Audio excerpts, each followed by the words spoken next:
আপু সম্পর্কে আসলে বলার ভাষা আমার নেই। আমি একটা প্রোগ্রামে গিয়ে আপুর সাথে আমার দেখা, তো আমি বললাম যে আপু আমার বাড়িতে তো প্রোগ্রাম হয়, আপনি কি যাবেন কিনা? বলছে তুমি শুধু আমাকে বইলো।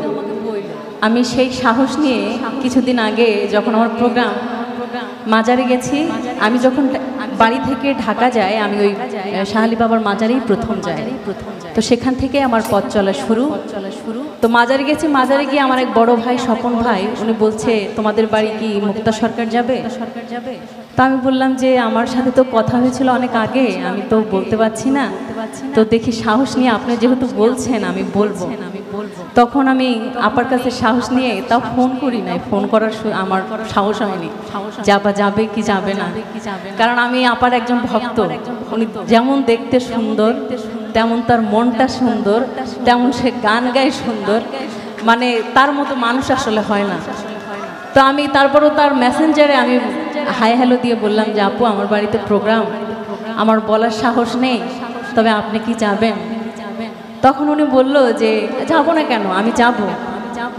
আমি তারপরে আমি বললাম যে আমি তাহলে কি একটা কল দিব?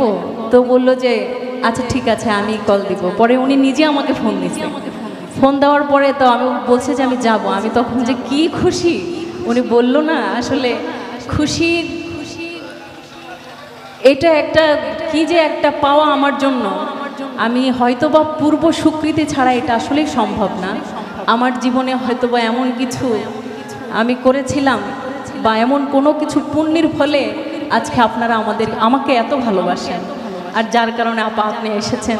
আমি খুবই খুশি হয়েছে। আমি জানি যে আপনাকে টাকা দিয়ে আনার মতো ক্ষমতা আমার নেই, কিন্তু আপনি যে ছোট বোন হিসাবে স্নেহ করে আমার পরিবারকে ভালোবেসে আপনি এখানে এসেছেন, এই জন্য আপনারা জোরে একটা করতালি দিবেন প্লিজ।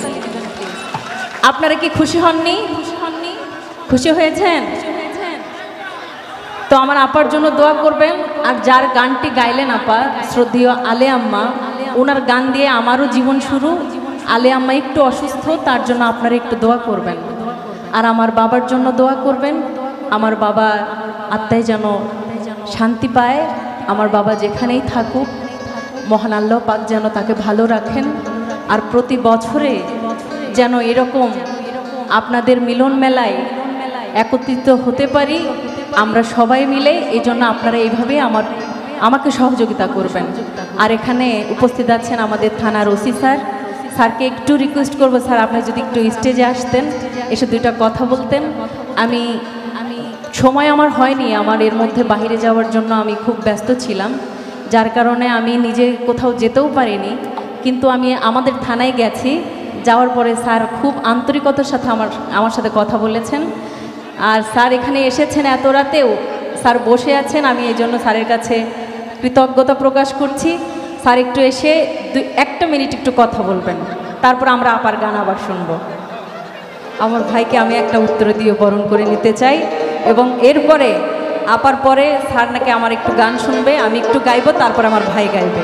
আপার পরে অবশ্য ভাই গাইতো, কিন্তু আমি স্যার যেহেতু অনুরোধ করেছে আমি একটু গাইবো, তারপরে ভাই গাইবে।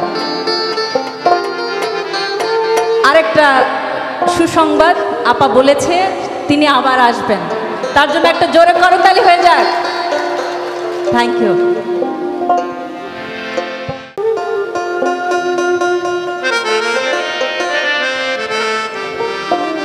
যদি বেঁচে থাকি আবার দেখা হবে ইনশাআল্লাহ। খুবই ভালো লেগেছে আজকে আয়োজন, আপনাদের ভালোবাসা। সবচেয়ে বড় বিষয় হলো আপনারা গুণী মানুষ, আপনারা জ্ঞানী মানুষ। আপনাদেরকে আমার মতো ক্ষুদ্র একজন গায়িকা গান করে গান গেয়ে সন্তুষ্ট করব, সেই দক্ষতা ক্ষমতা আমার কিছুই নাই। ভালোবাসেন তাই এ জায়গায় দাঁড়িয়ে দুটি গান গাওয়ার সুযোগ পেয়েছি। তো আরেকটি গানের আদেশ, আমি সে গানটি গাওয়ার জন্য চেষ্টা করব।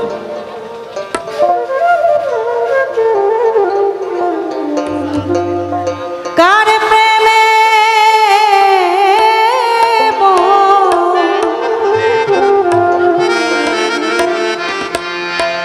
জিয়া রইলা রে,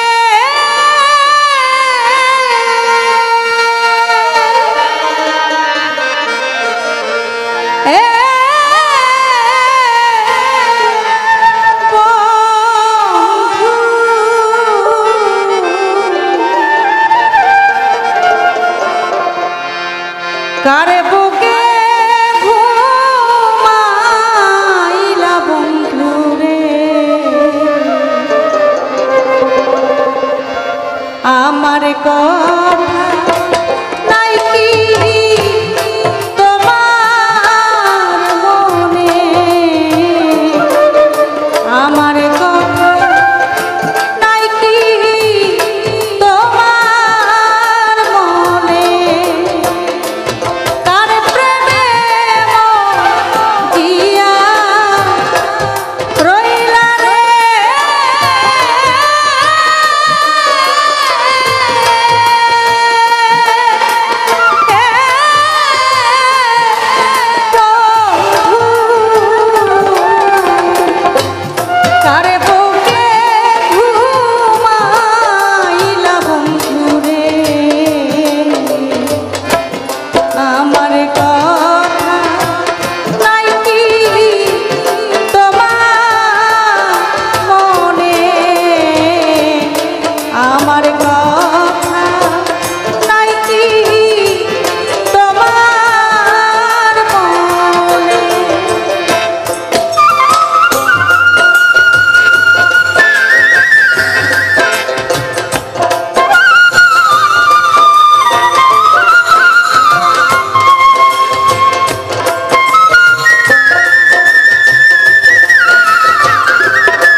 সকলে ক্ষমা করবেন, ভালো থাকবেন, দোয়া করবেন এবং শিল্পীবৃন্দ এবং গুণী মিউজিশিয়ান যারা আছেন সকলের প্রতি আমি সালাম জানাই।